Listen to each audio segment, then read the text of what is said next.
Et salut, bienvenue sur le podcast de Roots. Je m'appelle Alexandre. Et si je te propose ce programme, c'est parce que je me suis rendu compte en tant que patient, mais aussi en tant qu'infirmier, que la prise en compte de la partie sensible, les émotions et toutes ces choses qu'on voit pas forcément, ont un très fort impact sur la santé mentale et indirectement sur la santé au global.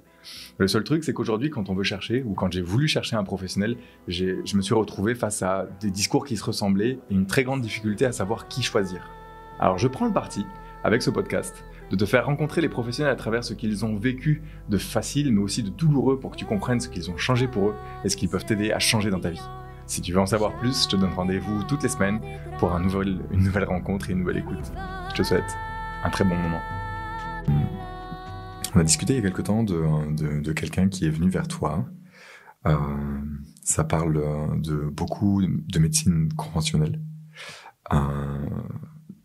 Et d'un besoin de quelque chose en plus. Est-ce que tu peux nous décrire comment cette personne rentre en relation avec toi ?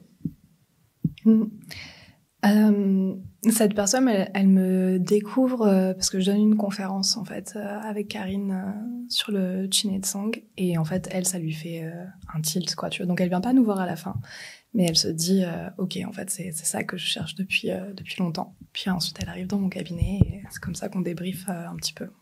Sa demande, ça ressemble à quoi alors quand elle arrive ? Comment est-ce qu'elle s'exprime ? Elle arrive avec du coup beaucoup d'antécédents médicaux en fait, donc voilà, elle te parle de tout le jargon médical et vas-y, c'est quoi ce jargon-là ? Genre c'est multiples opérations, sleeve, donc ablation d'une partie de l'estomac, enfin des fragilités au niveau des muscles avec des abdos qui se déchirent, avec enfin tu vois des fibromes, enfin voilà. Son ventre est plein de cicatrices, en fait, quoi. Ok. Qu'est-ce que ça te dit, toi, ça ? Genre, elle te dit ça, c'est quoi les pensées à l'intérieur de toi ? Chantier. Tu m'étonnes. Ouais. Du coup, j'ai envie de faire intervenir un petit peu de l'infirmier là-dedans. Donc, une sleeve, notamment, c'est pour les personnes qui sont en surpoids. Et en fait, on modifie le système digestif pour modifier la capacité de nourriture qu'on va faire entrer. Donc là, on voit déjà qu'il y a un truc qui se passe, quoi. Ça t'évoque quoi, tout ça, cette notion de chantier avec cette personne-là, là ? Ben, du coup, ça me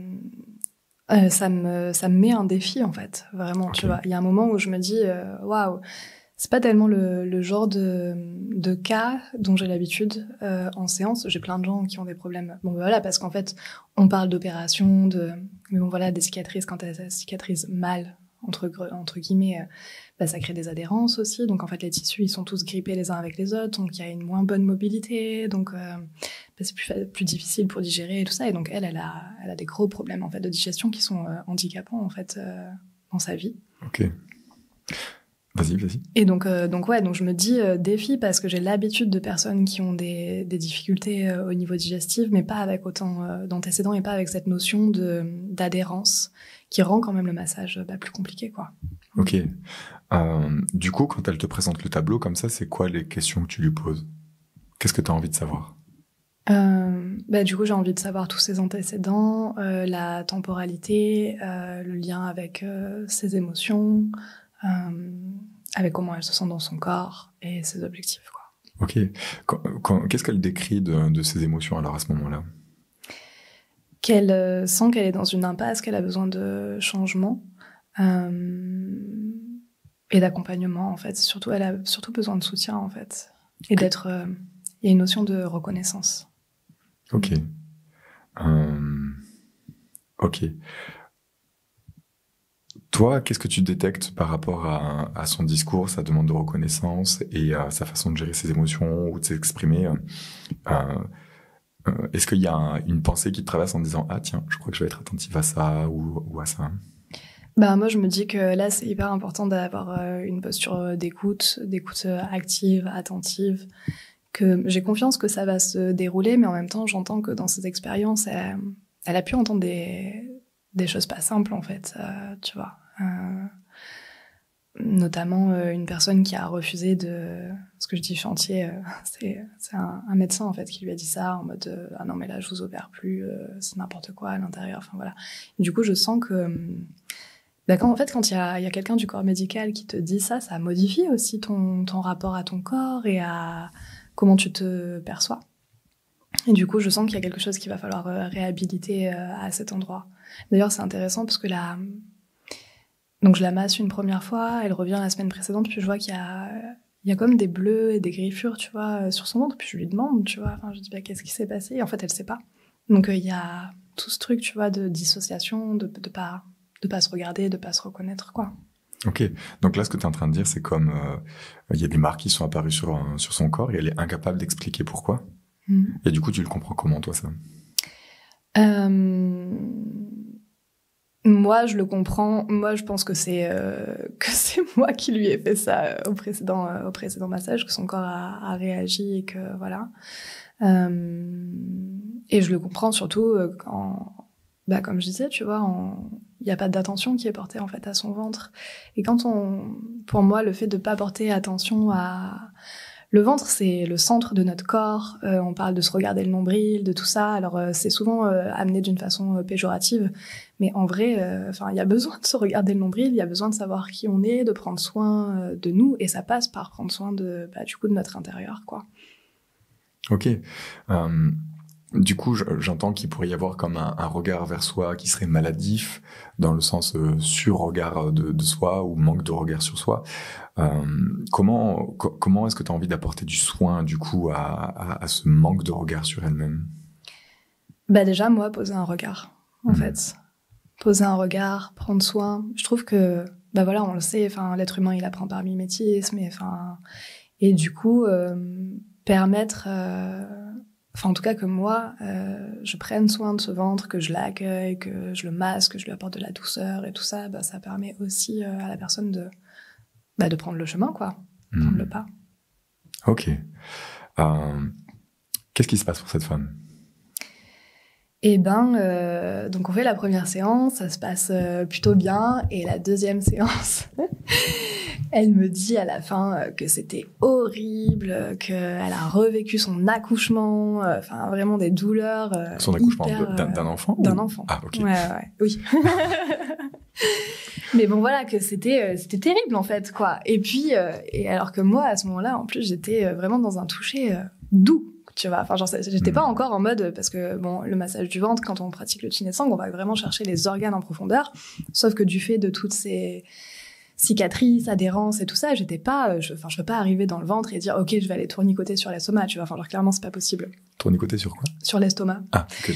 Et du coup, j'étais encore dans un toucher, tu vois, vachement doux, enveloppant et tout ça. Et là, elle me dit ça, donc je me dis waouh.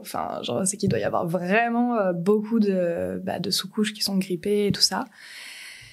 Puis bon, elle a pris un cycle de 5 séances, donc en fait, elle revient. et en fait, la séance d'après, elle vit une expérience formidable, quoi.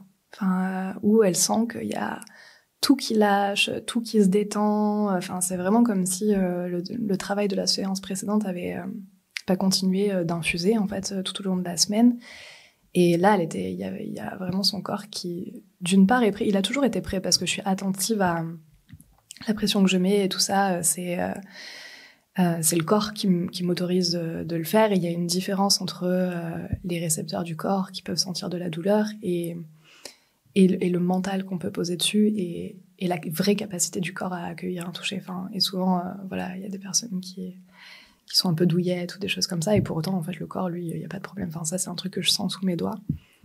Et donc, en fait, je lui offre exactement le même toucher, et puis là, elle vit une expérience de ouf, en fait. Ok. Comment tu comprends... Je sais que tu as déjà donné des informations, mais j'ai envie de donner cet axe à cette question. Comment tu interprètes le changement de sensibilité entre la première séance et la séance où elle était douloureuse et la seconde séance où elle l'est beaucoup moins? À ton avis, il s'est passé... Comment tu expliquerais, interpréterais ce qui s'est passé pour elle?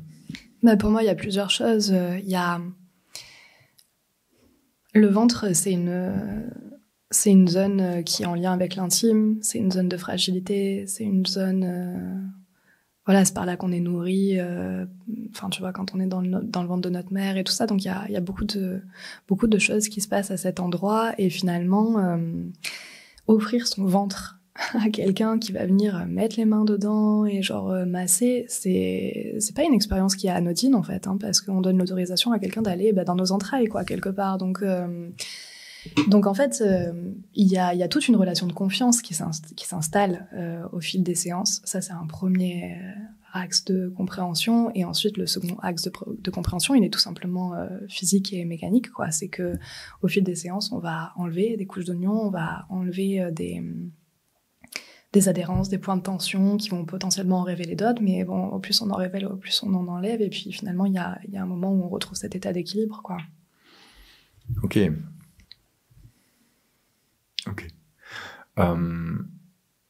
Est-ce qu'elle manifeste dans son quotidien des changements qu'elle te partagerait au fil des séances?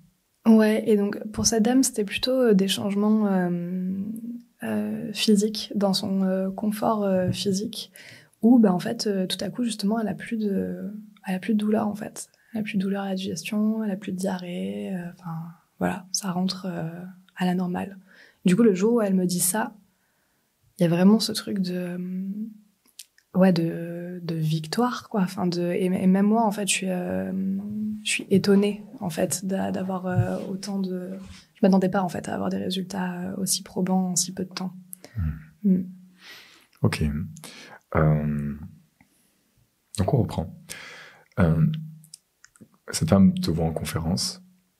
Elle se dit, oh, ok, avec Marie-Paul, il y a un truc qui peut se passer. Genre, il y a un match, genre comme Tinder, on se voit pas, je sais plus quel côté c'est. Elle te rencontre, elle te dit, voilà, j'ai mon ventre en chantier, elle te décrit ça. Toi, tu fais le bilan en mode, ok, j'ai besoin de connaître parfaitement qu'est-ce qui s'est passé, à quel moment, savoir vers où je vais. Tu sais qu'il va y avoir plein d'adhérences et que c'est probablement ça qui lui pose extrêmement problème en ce moment. Tu fais le lien entre Est-ce que c'est à ce moment-là que tu fais le lien avec la reconnaissance qu'elle se donne à elle-même et tout ça, ou est-ce que c'est plus tard? Non, c'est plutôt en amont, en fait, le premier jour lors de l'anamnèse, quoi. Ouais. Et du coup, ça ressort aussi pendant les soins qui s'enchaînent, parce que du coup, elle est marquée, elle s'est pas rendue compte, elle ne s'est pas expliquée. Ok, cool. Du coup, à la fin, il y a une libération de son transit. Son état émotionnel, à la fin, il est comment? Il y a une forme d'apaisement, en fait. Ouais. Une forme d'apaisement. Après, c'est pas une personne qui a été très loquace sur tous les aspects plus émotionnels, vie perso. Ce qui est... Enfin, voilà, ça, c'est variable. Donc, elle s'est pas tellement étendue là-dessus, mais en tout cas, elle est bien dans son corps, quoi. Ok. Et comment est-ce que tu porterais un regard sur si elle est venue avec des problématiques de reconnaissance d'elle-même? Comment est-ce que tu porterais un regard sur comment est-ce qu'elle était à la sortie? Tu vois, ça me fait penser où il y a les 2 dernières fois où je l'ai vue, je lui ai demandé si elle avait changé sa coupe de cheveux aussi. Enfin, tu vois, il y avait un truc... Et en l'occurrence, non. Mais je sais pas, je la sentais... En tout cas, moi, visuellement, je la trouvais transformée, comme plus apprêtée, plus... Enfin, je sais pas, rayonnante. Enfin, il y avait un truc qui s'était modifié, mais ça, c'est ma perception à moi, quoi. Et donc... si je fais un lien, mais un lien supposé, hein, c'est que ouais, il y a plus d'attention aussi à la manière dont elle va s'apprêter, dont elle va, du coup, offrir son image au monde aussi. Est-ce qu'il y a un rapport avec la façon dont elle s'habite elle-même aussi? Quand je parle de rayonnement, ouais, il y a vraiment d'être incarné, ça nous permet de rayonner quand on est hors de nous. Ok. Et j'entends que tu lui as proposé 5 séances. Pourquoi 5 séances? Le cycle de 5 séances, il est pertinent. Donc, c'est 5 séances suivies sur 5 semaines. Et en fait, ça permet, comme je disais, au corps déjà de recevoir, le toucher, recevoir, intégrer, comprendre qu'en fait, c'est pas un danger, que, enfin, tu vois, qu'on peut y revenir, quoi. Et du coup, ça permet d'instaurer cette relation de confiance qui nous permet de descendre plus en profondeur. Et puis... le fait qu'on se voit à 1 semaine ou 2 d'intervalle, ça fait que tout ce qui a été décanté 1 semaine, ça continue d'infuser dans les jours qui arrivent, sans que le corps ait le temps de se remettre dans des mécanismes anciens, en fait.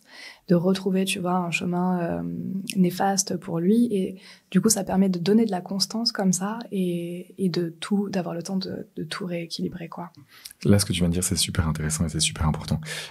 Souvent, dans le développement personnel, le bien-être, toutes ces pratiques-là, la problématique que j'observe en tant que conseiller pour les professionnels, c'est ce comportement des clients à venir voir une fois et ne pas être sensibilisé à l'intérêt, à l'importance de revenir plusieurs fois. Et là, tu exprimes quelque chose qui est essentiel, c'est le fait que l'organisme est un écosystème qui cherche une espèce de stabilité. Et même si on le bouscule à un moment donné et que ça le fait bouger vers quelque chose, tant que l'habitude n'est pas ancrée, il va revenir dans l'habitude de stabilité qu'il avait avant. Et là, en gros, tu dis que ces 5 rencontres, elles sont là pour installer une espèce d'habitude, une espèce d'installer un autre mode de fonctionnement et de le pérenniser un peu plus dans le temps. Et ça, je trouve que c'est essentiel et c'est pour ça que je t'invite, toi, auditeur, toi, auditrice, à prendre le temps avec le praticien de trouver le ou la bonne personne et aller au bout de la proposition que cette personne te fera. De t'immerger, de faire l'expérience. D'autant plus que, comme tu l'as décrit, il y a un moment donné où c'était douloureux pour cette personne-là. Et si elle n'était pas prise dans le processus, c'est typiquement un moment donné où tu pourrais avoir envie de laisser aller, te dire ah, mais c'est bon, ça fait mal, ça sert à rien. Alors que c'est précisément le moment où il faut y aller, le moment où on regarde le dragon. Le moment où on regarde le dragon et le moment où ça lui a permis de switcher, ouais. Ça a été la porte d'entrée pour vivre une grande libération derrière, quoi. Ouais, hyper important. Ok. C'est important pour moi de créer cet espace pour aller à la rencontre, qu'on emprunte tes yeux, qu'on emprunte tes pensées, savoir un peu plus qui est Marie-Paul. Est-ce que tu as un truc que tu aimerais partager à destination de ces personnes qui t'entendraient et qui pourraient se dire « Ah tiens, c'est peut-être Marie-Paul ». Qu'est-ce que tu auras envie de leur dire à eux? Le premier truc qui me venait, c'était la notion de persévérance. Bon, ça parle pas spécialement de moi ou de ce que je vais apporter, mais en tout cas, il y a cette notion de persévérance qui est hyper importante pour moi. J'ai perdu le fil de ma pensée. Dans le sens où, en fait, tout ce que je vais proposer, ça va être dans le cadre de processus de transformation, en fait. Et le système digestif, c'est la transformation par excellence. Hein. On mange quelque chose et quand ça ressort, ça n'a pas tout à fait le même aspect. Donc, sauf le maïs. Sauf le maïs. Pardon. En tout cas, voilà, que ce soit en énergétique ou en massage, il y a une transformation qui s'opère. Et en fait, la transformation, c'est pas quelque chose de simple. Il faut avoir l'audace, il faut avoir le courage d'aller regarder ça. Et donc moi, je vais pouvoir être un contenant qui va accompagner ces prises de conscience et cette transformation, mais voilà, faut avoir l'envie et c'est ça, la persévérance, la niaque en fait, quoi. Avec ton énergie, je suis convaincu qu'on peut trouver un appui et l'énergie qui donne envie d'y aller. Marie-Paul, comment est-ce que les gens qui se disent « Ah, peut-être Marie-Paul » peuvent rentrer en lien avec toi, peuvent créer un premier contact, une première rencontre? Comment qu'on fait? Comment qu'on fait? C'est pas compliqué. On peut me contacter via Instagram, en fait, avec mon compte s'appelle Le Cercle et la Vie. Et donc ça peut être en DM ou ça peut être carrément, il y a même un lien qui permet de prendre rendez-vous en ligne tout de suite. Il est sur mon Insta, il est aussi sur mon site internet. C'est un lien pour prendre rendez-vous et une consultation, ou c'est un lien pour prendre rendez-vous et discuter d'une consultation peut-être possible? C'est un lien pour prendre rendez-vous pour une consultation, et s'il y a besoin de discuter en amont, ça peut se faire par message ou de prendre un appel, quoi.